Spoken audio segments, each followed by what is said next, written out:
On the edge of a small, fog-covered village stood Primrose Cottage, a place full of charm and mystery. It was Halloween night and the air was crisp, filled with the sounds of giggles and shuffling feet as children in costumes made their way down the road. But this Halloween was unlike any other, for the cottage was home to Mr. Bones, a kindly skeleton with a heart of gold. Mr. Bones had lived at Primrose Cottage for a very long time, as long as anyone could remember.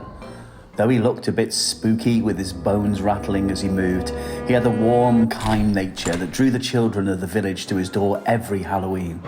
They knew that Mr. Bones had a very special treat for them, not candy, but something much better. Magical, spooky spiders. This year was no different. The children knocked on the door of Primrose Cottage, and with a creak the door slowly swung open. A soft orange glow flickered from within, casting long shadows on the walls. Mr. Bones stood in the doorway wearing a tall black top hat, a friendly smile somehow visible in the gleam of his eyes. "Welcome, welcome, little ones," he said in his soft, raspy voice. "Come in, we've got work to do." "It's Mr. Bones!" The children entered the cottage, their eyes wide with excitement. Inside the place was cosy, decorated with cobwebs, flickering pumpkins, and twinkling lights. In the centre of the room was a table set with pipe cleaners, googly eyes, and sparkly gems that glistened like tiny stars. "We'll make something very special," Mr. Bones said, as he handed each child a handful of supplies. "This is Granny Bones, and she's going to help you craft magical spooky spiders to take home with you." "Hello, children. I'm Grandma Bones." "These spiders aren't ordinary. Oh no, they'll protect your home from any mischievous spirits that might wander about on Halloween night."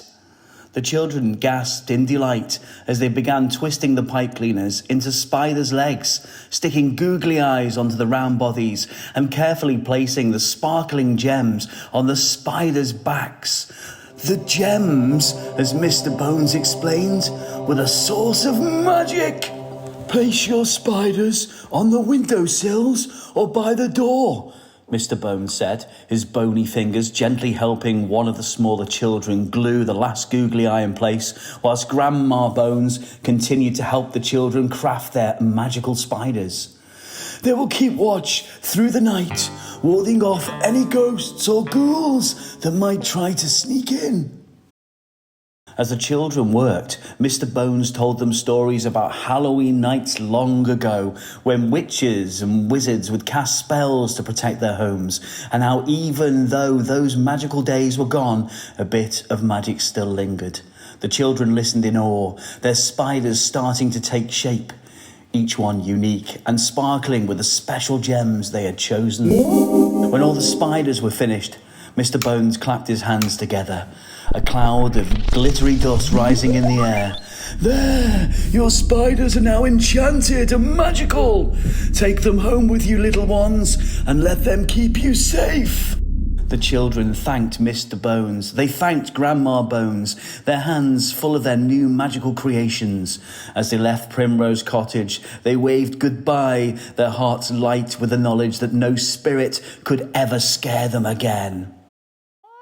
That night, as the village grew quiet and the moon rose high, little magical spiders sat on windowsills and doorsteps, their googly eyes wide and bright, their sparkling gems glowing faintly in the dark. And from Primrose Cottage, Mr. Bones and Grandma Bones watched, a soft, satisfied clatter of bones as they smiled at each other with the thought of the children sleeping soundly under the protection of their spooky spider friends. And so, every Halloween, the children would return to Primrose Cottage, eager to make yet more spiders with Mr. Bones and Grandma Bones, for they knew that as long as the skeletons of Primrose Cottage were there, the village would be safe from the Halloween night mischief that lurked in the shadows.